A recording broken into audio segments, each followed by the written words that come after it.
Welcome to my humble home. I am Yorkie the Tale Spinner. Come tarry with me a while, and I shall tell you a tale of my long-spent youth in the Riven Realms. I was a Vagrus, leader of a comitatus, travelling the Riven Realms with my loyal companion the Chihuahua, and my misbegotten band of misfits and miscreants, seeking profit, maybe a little plunder, and some fame. What befell us? Only time will unfold for you. Now join us as the tale begins. But hark, perhaps I get ahead of myself a little, and some background on the Riven Realms themselves would benefit you. The Riven Realms, they call it. What a fine poetic name for something as rotten and twisted as our land has become. It was not always so. Long ago, the old empire, the noblest and most enduring society created by humankind, spanned almost the entire continent of Zerine, Nothing the lasts forever. cradle of man. But after several millennia of progress and incomparable achievements, inevitably, the empire began to fall into stagnation and decadence.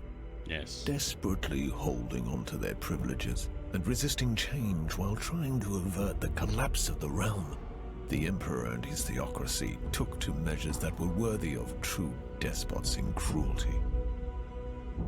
Subjugating weaker realms, enslaving whole nations, strip mining foreign resources, oppressing imperial citizens, war on several fronts,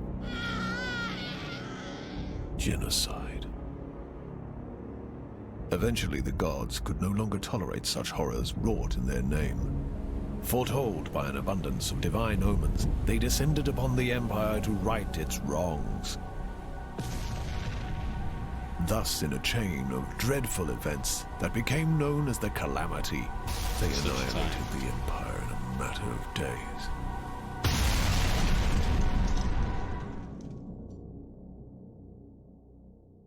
The gods then finally saw what they had done in their anger and confusion. It is said that so much grief and shame filled them that they were broken and they left this reality, never to return. The continent and its inhabitants seemed dead, but at length survivors began to crawl out of their hiding holes and faced a land that no longer welcomed them. Arcane anomalies, the fallout of the Calamity, now riddled the continent, and people realized that they had to share their new home with changed and twisted creatures.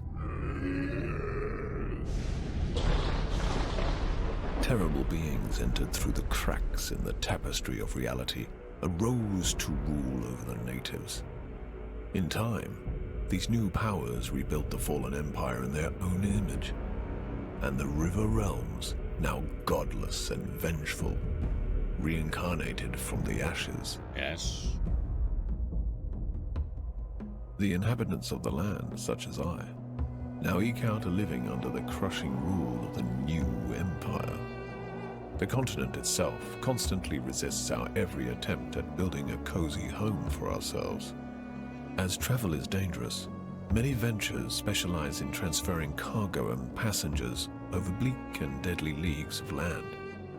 Others try to take everything of value from said travelers, or attempt to find buried treasures among the ruins of the old empire. The leaders of the endeavors are, some say, the bravest men and women of the Riven Realms.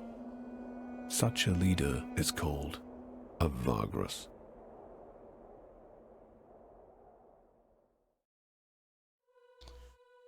And so we begin. My essence is captured within what they call a game, provided here, as you can see.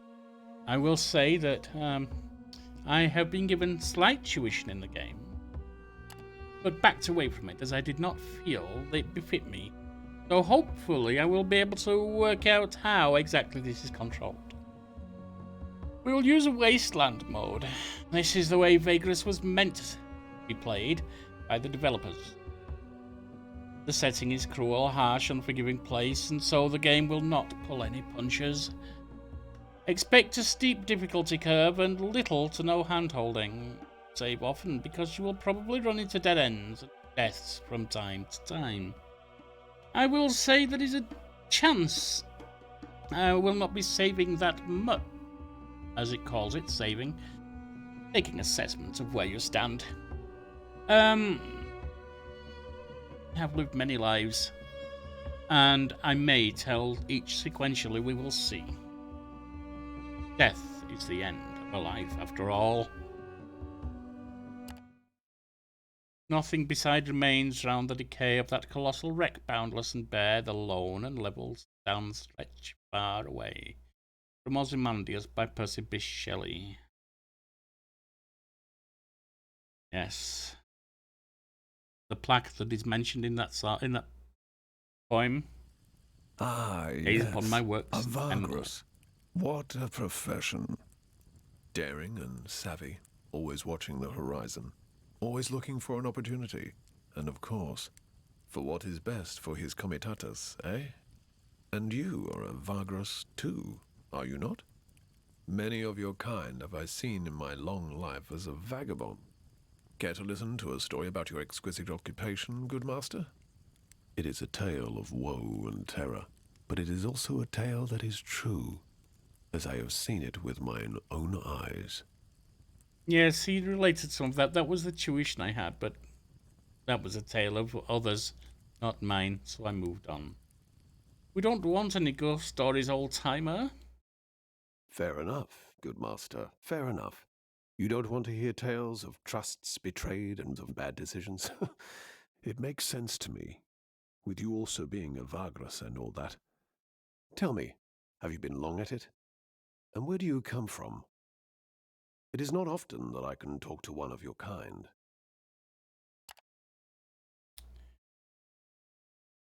And of course, let us see. My mind, it goes some in these senior years. Must remind myself.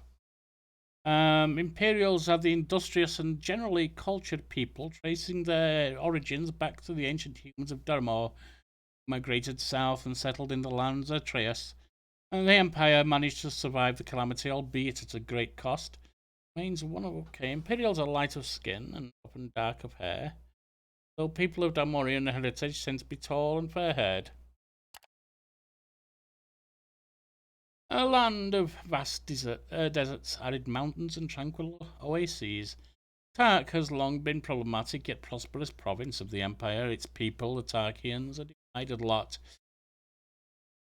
City dwellers typically support Imperial rule, having adapted to a profitable symbiosis, while most desert tribes detest what they see as an occupational force.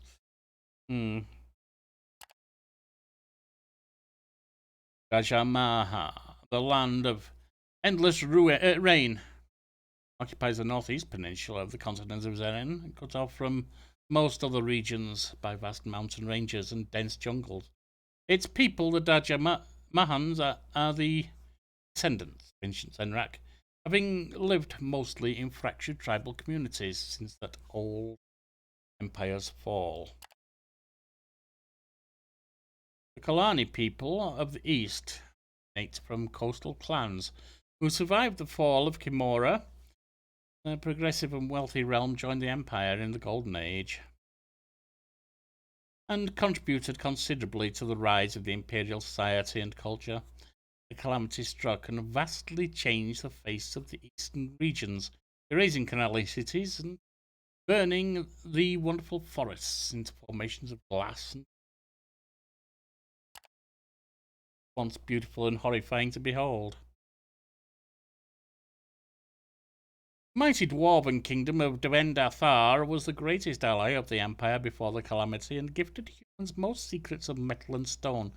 Dwarven technology was a true marvel, and the line of inventor kings governed the kingdom into a golden age of progress. When the calamity struck, most of Dwendathar cursed and destroyed in a conflagration of fire and lava as the great mountains they were built upon and into erupted.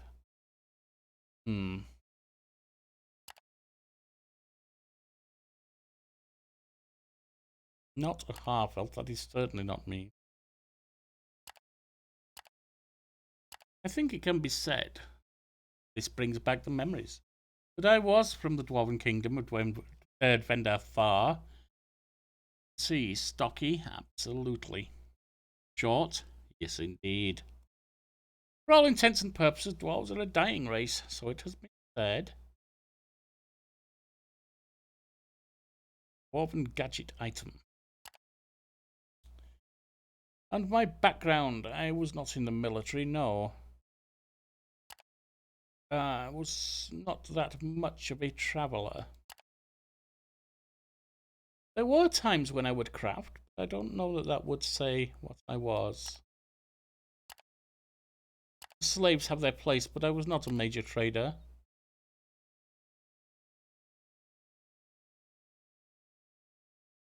Studied a great many subjects and are considered wise.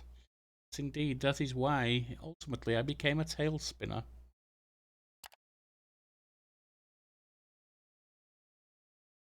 And I was called to trade. I'm a travelling merchant and nomadic trader, interested in transporting goods and news and people to faraway reaches of the Empire for profit. Ambition.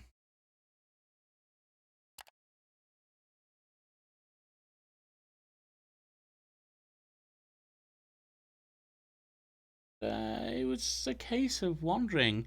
There was no set ambition. Wealth to be accumulated, yes. Renown, certainly. Even knowledge. But there was a future, a lifetime to develop.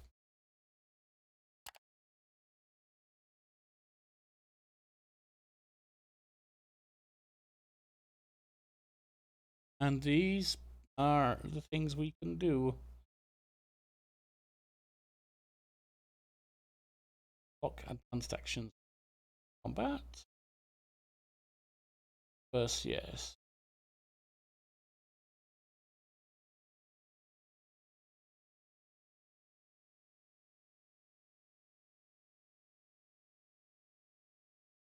And sometimes the power to command has proven very useful.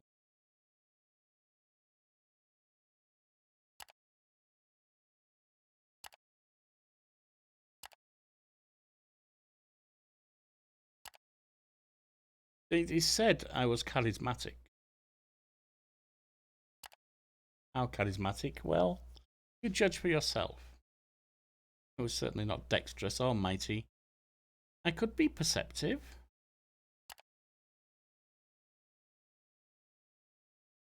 And,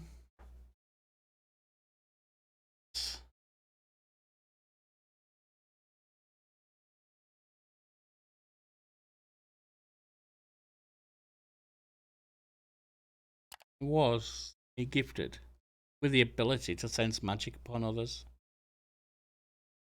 And,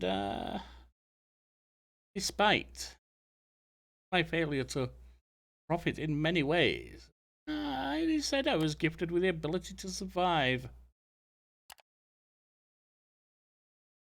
I am, of course, Yorkie.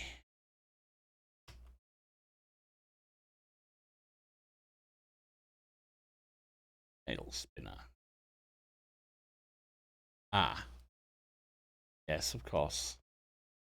I am Yorkie the tail spinner, but this particular section does not enjoy is entering my name right. My quill's not working right. Curious, curious.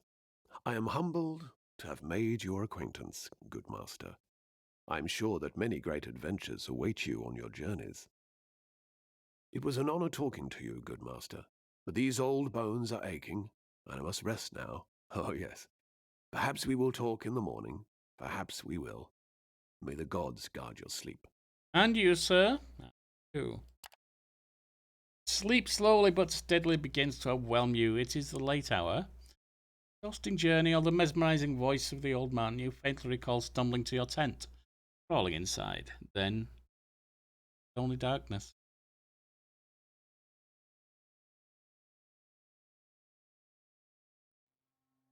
Morning creeps up quietly on the arid wasteland.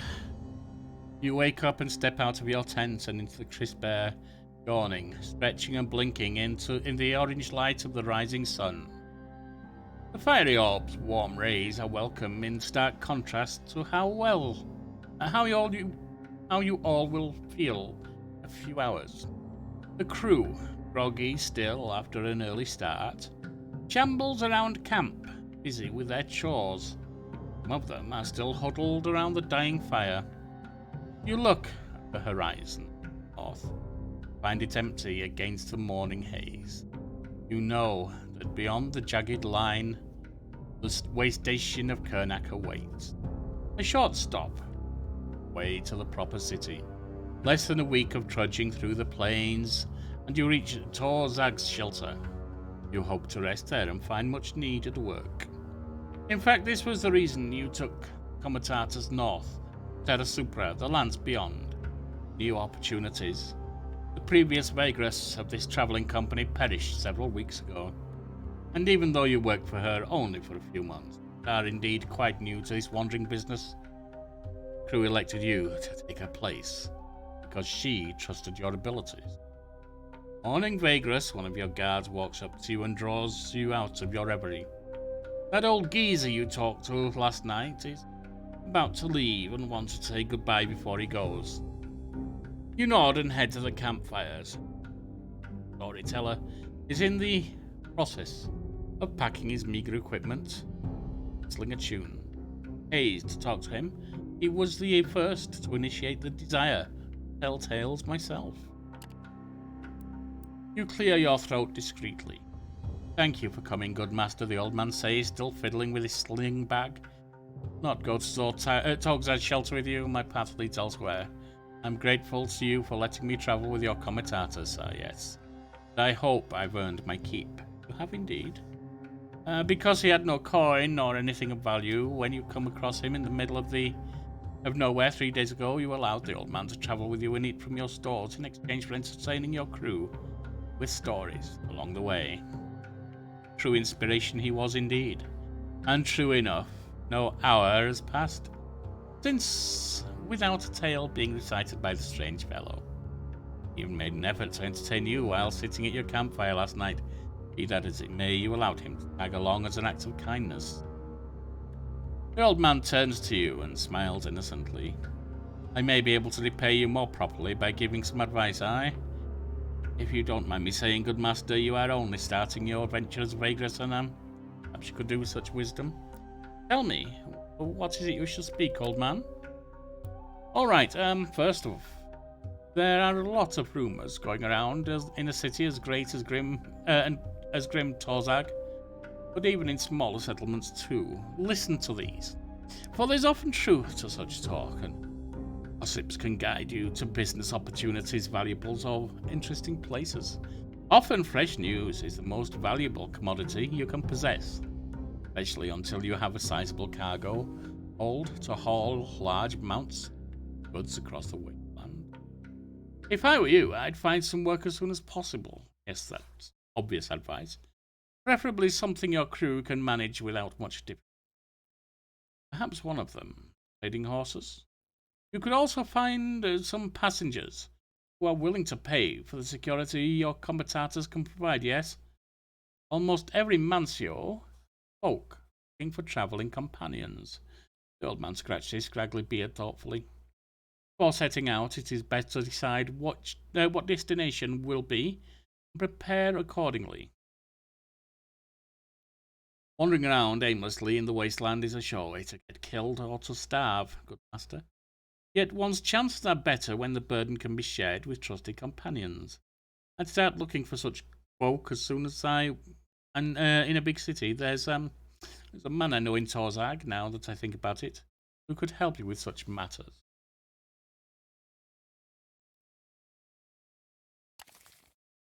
Mancio, for your information, Mancios are great inns, towns and cities built to house comitati and other groups of travellers. They are often circular, with a spacious plaza in the middle and stables all around it to house all kinds of beasts of burden. The outer circle is jammed with service buildings such as taverns, bawdy houses, gambling dens, and rooms for rent. Mansions can be quite varied depending on who runs them, but most of them have all the basic services required by travellers. Commerce often converges in these establishments. They are far from a marketplace. Usually supplies and slaves can be acquired there, as well as beasts of burden. Also, people who have news and rumours gather in halls and mansions. So whoever wants to learn of other lands goes there. Alright, tell him we are listening. The chap is called Braxius. Strange fellow, really, not only because of his particular lineage. We'll see. Runs a shop, yes. He'll buy any trinket off you that you do not need any longer. He may sell you something useful too, who knows. Just remembering now, he once sold a Gavranian wood talisman to an orc mercenary who... The old man stops abruptly. When he notices the expression on your face, he smiles apologetically. Why was I good master? Ask him where you can find this man called Braxius. Oh, aye, Braxius, aye. Just off the Calresh market, in a small street, that's a dark stone statue of Macatus over a fountain. Best of luck. Iron Fawns be with you, good master. I'd better go now. Thank him and wish him well. Farewell, good sir. I hope our paths cross again someday. You watch the old man as he walks away, alone in the wasteland. Time to set out. Torzag's shelter is waiting. But before that, it would behoove you to visit Kernak Way Station. Only about a day's travel to the north. You could obtain much needed supplies and news there. Maybe even find work. Who knows? Set out to the way station. And it is... it is right there, I believe. And we will get to that next time. We will be following, as you see. I will be relating the tale as it unfolds. So this will be an extensive play. This is classed on the Tubes of You for Yorkie and the Chihuahua as an extended play. It's expected to take a full series. So, without further ado, let me tell you that there are links around to other gameplays you may enjoy on the channel. There is a like and a subscribe if you wish to help us grow. That would be very much appreciated. And if you wish to converse with me, then drop a comment. I shall respond. Very well.